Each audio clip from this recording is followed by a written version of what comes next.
Pour clore, je voudrais rassurer le Conseil que la République démocratique du Congo, pays épris de paix, respectueux des dispositions du droit international et des valeurs de la Charte des Nations Unies, va continuer à contribuer de manière constructive aux efforts de paix régionaux. La République démocratique du Congo ne se départira pas de sa vision. Elle veillera à renforcer sa coopération économique et intégratrice uniquement avec les partenaires sérieux et sincères pour un grand lac gagnant qui fait barrage à toute forme de prédation éhontée. Madame la Présidente, vous allez permettre qu'en 2 ou 3 mots, je puisse répondre à la confusion que le représentant du Rwanda vient de jeter dans l'esprit des membres du Conseil qui étaient pourtant bien éclairés tout à l'heure, parce que le représentant du Rwanda a amené dans le débat des éléments non vérifiés qui peuvent s'apparenter pratiquement au mensonge.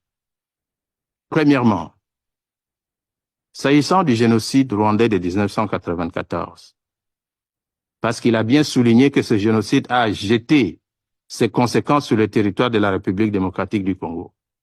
Je voudrais souligner un certain nombre d'éléments par rapport à cela. Il est tout à fait vrai que le génocide rwandais a produit plus d'effets négatifs sur le territoire congolais que sur le territoire rwandais. Pour une raison simple. Depuis que ce génocide a eu lieu au Rwanda, la République démocratique du Congo subit des massacres à répétition de troupes rwandaises sur le territoire congolais. Notez bien que depuis lors, plus de 15 millions de Congolais sont morts, alors que le génocide rwandais n'a occasionné que quelques 800 000 morts. Et parmi ces 800 000 morts, tenez-vous, il n'y a pas que des Tutsis dedans.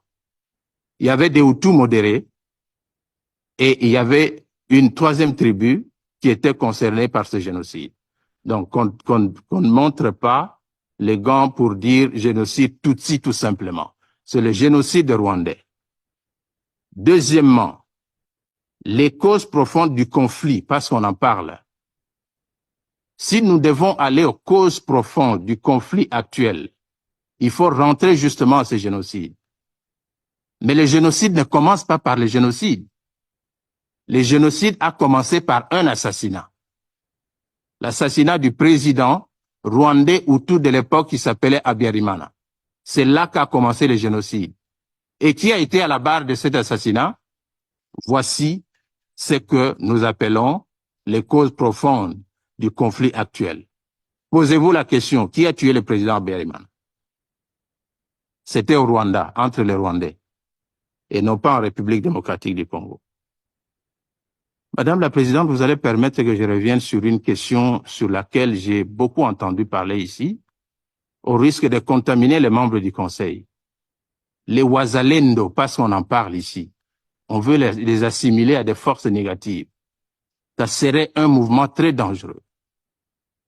Les Wazalendo sont des patriotes congolais, des jeunes patriotes congolais, qui ont souffert des affres de la guerre, dont les parents ont été violés, pour beaucoup, par les troupes rwandaises sur le territoire congolais, dont les parents ont été assassinés à leur présence. C'est des jeunes gens qui ont souffert des affres de la guerre, qui aujourd'hui n'ont pour seul moyen de survie que de protéger le territoire de leur pays.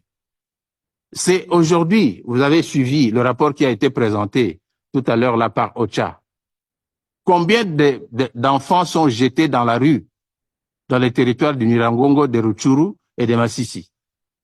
On est en train de préparer les Wazalendo de demain. Ces enfants deviendront des Wazalendo de demain. Mais il ne faudra pas les appeler des forces négatives. Ça serait malhonnête de considérer que des gens victimes d'une agression armée qui se défendent soient considérés comme un groupe armé. Ils ne sont pas un groupe armé. Enfin, et pour terminer, la contribution au maintien de la paix. Nous avons toujours contribué au maintien de la paix en respectant nos accords, en respectant tout ce que nous signons. Mais le Rwanda n'a jamais rien respecté. La preuve est que les troupes rwandaises se trouvent sur le territoire congolais pendant que nous parlons ici. Et le représentant des États-Unis a bien fait de demander au Rwanda de retirer ses troupes du territoire de la République démocratique du Congo. Ils ne le font pas, mais ils viennent brandir le génocide, le discours de haine. On ne les écoutera pas éternellement. Je vous remercie, Madame la Présidente, pour votre